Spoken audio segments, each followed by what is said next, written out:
कैसे हैं आप सभी? आई होप अच्छे होंगे, राइट। चलिए मैं होगी तो बचा पाए वीडियो चलते ऐसे बच्चों का स्वागत करती हूँ और आज मैं आपके लिए लेके एक्सरसाइज 3.1 का क्वेश्चन नंबर सेकंड। तो प्लीज ध्यान समझिएगा और साथ ही लाइक शेयर करना मत भूलिएगा। ओके बच्चों, आइए स्टार्ट करते हैं। देखिए क्या कहना है इसमें। क्रिकेट टीम के कोच ने 3900 रुपए में 3 बल्ले तथा 6 गेंदे खरीदी। बाद में उसने एक और बल्ला तथा उसी प्रकार की 3 गेंदे और 1300 रुपए में खरीदी। इस स्थिति को आपको बीजगणितीय रूप में भी सॉल्व करना है, ज्यामितीय रूप में भी सॉल्व करके बताना है। ठीक है, मतलब कि हमें ग्राफ में भी बताना है और विलोपन विधि या प्रतिस्थापन विधि से इसे सॉल्व करके भी आंसर लाना है। तो आइए स्टार्ट करते हैं। देखिए सबसे पहले मैं बीजगणितीय रूप में मैं सिखा रही हूँ। जो भी हमें क्वेश्चन कहा गया है प्रत्येक बल्ले और प्रत्येक गेंद का मूल्य बताइए, तो हम पहले लिख लेंगे माना कि बच्चों एक बल्ले का मूल्य हम मान लेते हैं x रुपए, राइट। बल्ले को x मान लेते हैं और गेंद को y मान लेंगे और एक गेंद का मूल्य यह हो जाएगा y रुपीस। एनी डाउट यहां तक? चलिए अब हमें सम के अंदर क्या कहा गया है। बल्ले और गेंद तो हमने मान लिया है x है और y है। अब 3 बल्ले और 6 गेंदें खरीदी, तो देख सकते हैं आप यहाँ पर हम 3 बल्ले ले लेते हैं। बल्लों को हमने x माना है और 6 गेंदें खरीदी है। दोनों को मिलाकर कितने रुपए हो रहे हैं? 3900 रुपए, राइट। तो इनको हमें प्लस का साइन लगाना पड़ेगा क्योंकि दोनों को मिलाकर इतने रुपए खर्च हुए हैं, राइट। अब यहाँ पर आप देख रहे हैं ये इक्वेशन हमें बड़ी लग रही है, तो यहाँ से हम 3 कॉमन ले लेते हैं। कॉमन लेंगे तो देखिए क्या हो जाएगा। 3x में से 3 कॉमन गया, बचा x। अब 3 में क्या मल्टीप्लाई करें? 6 आ जाए, तो 3 2 जा 6, y ऐसा का ऐसा। यहाँ पर 3 में यहाँ से 3 अगर कैंसिल करें इससे, तो 3 1 जा 3, 3 3 जा 9, क्योंकि हमने कॉमन निकाला है 3, जो कि तीनों में डिवाइड हो रहा है। और इक्वल में हम यहाँ पर मन से एक 0 ले लेते हैं। तो अगले स्टेप में क्या होगा? 3 का डिवाइड अगली स्टेप में इंटू में है तो 0 से हो जाएगा, क्योंकि इंटू का इधर आके क्या हो जाएगा? डिवाइड में। और 0 में किसी भी संख्या का डिवाइड करेंगे तो एटलीस्ट क्या आएगा? 0 ही आएगा। तो यहाँ पर हमारा इक्वेशन आया है x + 2y = 1300। इक्वल में तो 0 है, उसकी कोई वैल्यू नहीं होती। ये रहा हमारा इक्वेशन फर्स्ट। अब हमें क्या कहा गया है? तथा उसी प्रकार की 3 गेंदें, मतलब उसने एक बल्ला और उसी प्रकार की 3 गेंदें 1300 रुपए में खरीदी। तो एक बल्ला मतलब कि ओनली ऑन x, राइट। और प्लस का साइन, कितनी गेंदें? 3 गेंदें मतलब कि 3y। कितने रुपए में खरीदी? 1300 रुपए में। तो आप देख सकते हैं हमने अच्छा किया कि इसको 3 कॉमन ले लिया, तो दोनों इक्वेशन हमारी इक्वल आ गई, मतलब कि छोटी छोटी सी आ गई है, राइट। अब हम क्या करेंगे? इसे विलोपन विधि से ट्राई करते हैं। विलोपन विधि में हमें x गुणांक सेम चाहिए तो मिल रहा है, y का होता तो भी चलता। अब यहाँ चिन्ह बदलना पड़ेगा। ये प्लस का है तो माइनस, ये प्लस का है तो माइनस, ये प्लस का है तो माइनस। ये x प्लस का, ये x माइनस का कैंसिल करेंगे। यहाँ 3 में से 2 जाएगा तो हमारे पास क्या बचेगा? माइनस का y। अब ये 1300 प्लस का और ये 1300 माइनस का है, प्लस माइनस कैंसिल। अब यहाँ आप कंडीशन देख रहे होंगे बच्चों, हमारा आंसर एग्जैक्टली y का आ ही नहीं रहा है, राइट। और इस सम का आप एनसीईआरटी बुक में भी देखेंगे पीछे आंसर शीट में, तो इसका ना ही कोई किसी एक गेंद का मूल्य निकलेगा, ना ही किसी बल्ले का मूल्य निकलेगा, क्योंकि हमारा y का ही आंसर नहीं आ रहा है, तो हम x का आंसर नहीं निकाल सकते। That's clear. तो बीजगणितीय रूप में तो इसे सॉल्व नहीं कर पाएंगे। इतना हमने किया, इतना सफिशिएंट है। अब हमें किस रूप में करना है? ज्यामिति, मतलब ग्राफ में हमें इसे सॉल्व करके बताना है। तो ग्राफ में सॉल्व करने के लिए समीकरण हम 1 लेंगे और 2, क्योंकि ग्राफ में तो हमें शो करना पड़ेगा, राइट। तो इसे यहाँ पर हम लिख लेते हैं समीकरण 1 व समीकरण 2। यहाँ पर लिख रही हूं मैं समीकरण 1 से, यहाँ पर हो जाएगा समीकरण 2 से।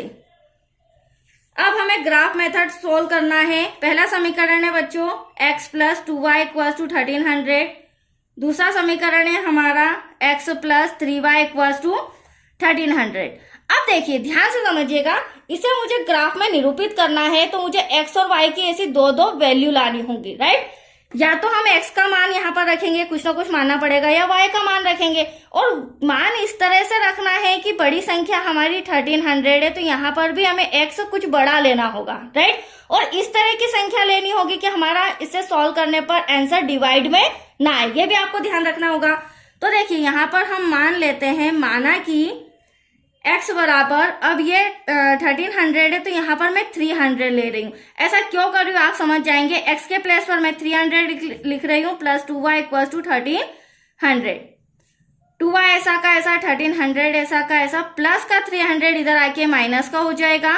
तो यहाँ पर क्या बचा बच्चों, 1000, राइट। अब 1000 बचा जो 2 से कैंसल हो सकता है और एटलीस्ट हमारा आंसर आएगा 500। आप देख सकते हैं y इक्वल टू कितना आ गया, 500। तो यही मैं आपको समझाने की कोशिश कर रही हूँ कि इक्वल के उधर देखते हुए हमें बड़ी संख्या लेनी होगी और साथ ही साथ हमें यहाँ पर भी y के जो गुणांक है उसे भी ध्यान में रखना होगा कि इस तरह की संख्या ले जो माइनस करने पर 2 से डिवाइड हो जाए। तो आप देख सकते हैं यहाँ पर माइनस करने पर 2 से डिवाइड भी हो गया है और हमारा आंसर भी आ गया है। अब देखिए मैंने पहले बोला था हमें इसके कुछ वैल्यूज निकालनी होगी, वो भी दो।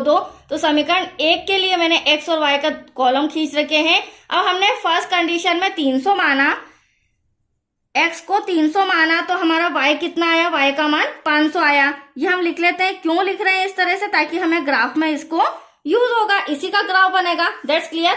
अब एक कंडीशन तो हो गई, अब दूसरी कंडीशन में हम क्या करेंगे बच्चों, यहाँ पर देख लीजिए वापस से हम माना कि x इक्वल टू 500। अब मैं 500 ले रही हूँ क्योंकि 500 1300 से माइनस होगा तो 800 आएगा जो 2 से डिवाइड हो सकता है, राइट। हाँ, आप y का भी चेंज कर सकते हैं, इसकी आपको थोड़ी प्रैक्टिस करनी होगी, फिर आप इजीली इसे सॉल्व कर सकते हैं, राइट।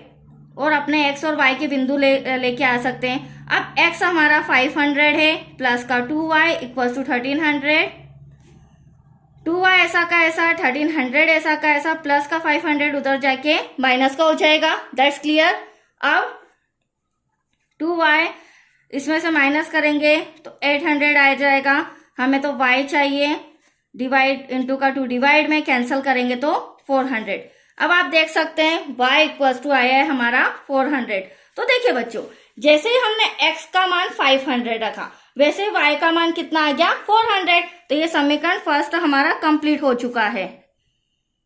500 रखने पर जो y का मान आया है वो 400 आया है। अब समीकरण फर्स्ट कंप्लीट हो गया है, अब हमें समीकरण सेकेंड को सॉल्व करके करना है, ठीक है। चलिए ये रहा आपके सामने समीकरण सेकेंड। यहाँ पर भी हमें 1300 बड़ी डिजिट है, बट यहाँ पर ऐसी संख्या लेनी होगी जो 3 से इजीली डिवाइड हो सके। तो आइए देखिए, माना x बराबर मैं 100 ले रही हूँ, 100 1300 में से माइनस होगा 1200 जो 3 से पूरा डिवाइड हो सकता है। अब यहाँ पर 100 प्लस का 3y इक्वल टू में 1300, राइट। 3y ऐसा का ऐसा, 1300 प्लस का 100 उधर जाके माइनस का हो जाएगा। 3y माइनस करेंगे तो 1200, y ऐसा का ऐसा, 1200 इंटू का 3 कहाँ जाएगा बच्चों, डिवाइड में आ जाएगा। देखो स्टेप बाय स्टेप समझाती जा रही हूँ ताकि आपको डाउट्स ना रहे। y इक्वल टू आया है आपका 400। अब आप देख सकते हैं इजीली, जैसे ही हमने x बराबर 100 रखा हमारा y का मान आया 400। तो यहाँ पर हम लिख लेते हैं 100 और 400। तो एक बिंदु हमारे निकल चुके हैं, एक और निकालना है समीकरण 2 में। अब हम मान लेते हैं, माना कि x इक्वल टू 400। अब हम क्या मान लेंगे बच्चों, x इक्वल टू 400। चलिए 400 माना तो अब आप देख सकते हैं x plus 3y equal to 1300। x के प्लेस पर हम 400 ले लेते हैं बच्चों, प्लस का 3y इक्वल टू में 1300। अब 3y ऐसा का ऐसा इक्वल टू में 1300।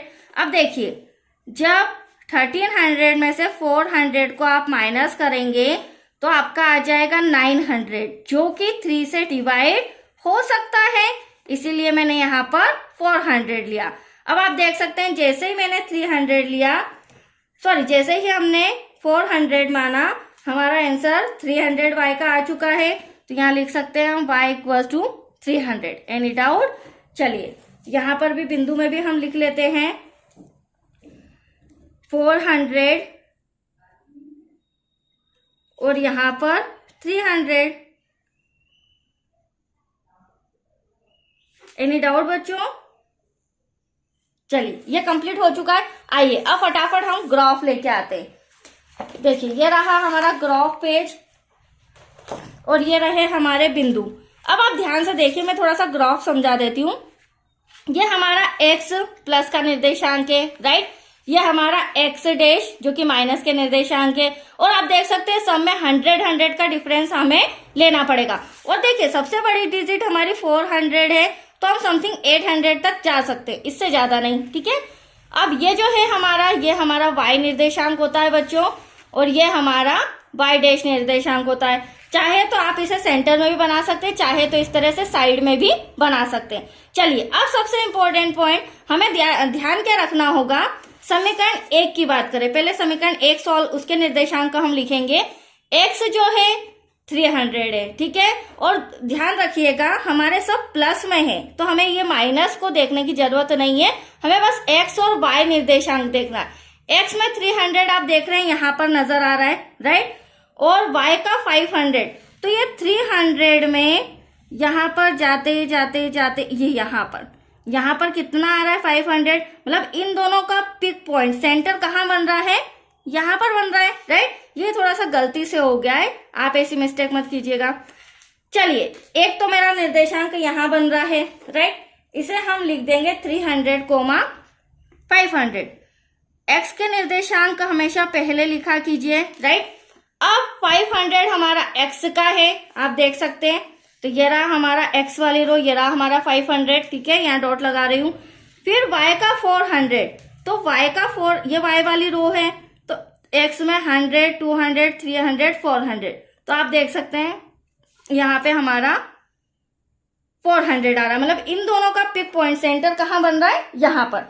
अब मैं यहाँ से यहाँ तक एक रेखा खींचती हूँ जो दोनों बिंदुओं को मिलाते हुए जाती है, ठीक है, इस बात का आप ध्यान रखिएगा।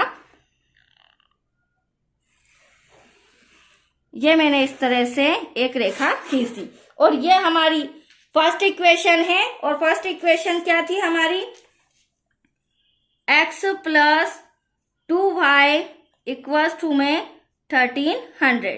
तो चलिए फर्स्ट इक्वेशन आपके सामने क्लियर हो गई है। हाँ, यहाँ पर हम लिख देते हैं ये x हमारा 500 है और y निर्देशांक हमारा 400 है, राइट। चलिए अब ये तो फर्स्ट इक्वेशन कंप्लीट हो गई आपके सामने, जिसे मैंने रिटर्न भी कर दिया है। अब सेकंड इक्वेशन, समीकरण 2 में आप देख सकते हैं 100 आपके सामने x का नजर आ रहा है, ये रहा x का नजर, मतलब x का 100, राइट, और y का हमें 400 का है, तो 1 2 3 4 ये यहाँ पर बन रहा है। इन दोनों का सेंटर कहाँ रहा है बच्चों, यहाँ पर। इसे मैं राउंड अप कर देती हूँ और इसे हम लिख भी देते हैं 100, 400, राइट। अब सेकेंड x हमारा 400 है, ये आपको ग्राफ में नजर आ रहा है, और y हमारा 300 है, तो 1 2 3। अब सेकेंड इसका पिक पॉइंट, ये 300 और ये 400 कहाँ पर मिल रहा है, यहाँ पर। इन दोनों का सेंटर यहाँ बन रहा है, तो आप देख सकते हैं दोनों निर्देशांक हो चुके हैं। अब सेकेंड वाले का हमारा क्या था, 400, 300, ये भी लिख देते हैं।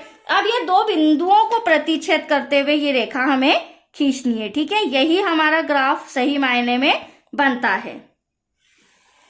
ये देखिए बच्चों, ये हमारा ग्राफ कंप्लीट हो चुका है, बट यहाँ पे हमें सेकेंड इक्वेशन भी लिखनी होगी। सेकेंड इक्वेशन है बच्चों हमारी x plus 3y equals to 1300। तो अब आपका ग्राफ बन चुका है, इसी तरह से आपको शो करना होगा। बहुत ही इजी तरीके से मैंने आपको समझाया है, राइट। तो ये सम कंप्लीट हो चुका है बच्चों। अब नेक्स्ट वीडियो मिलेगा आपको इसी का क्वेश्चन नंबर 3। ओके।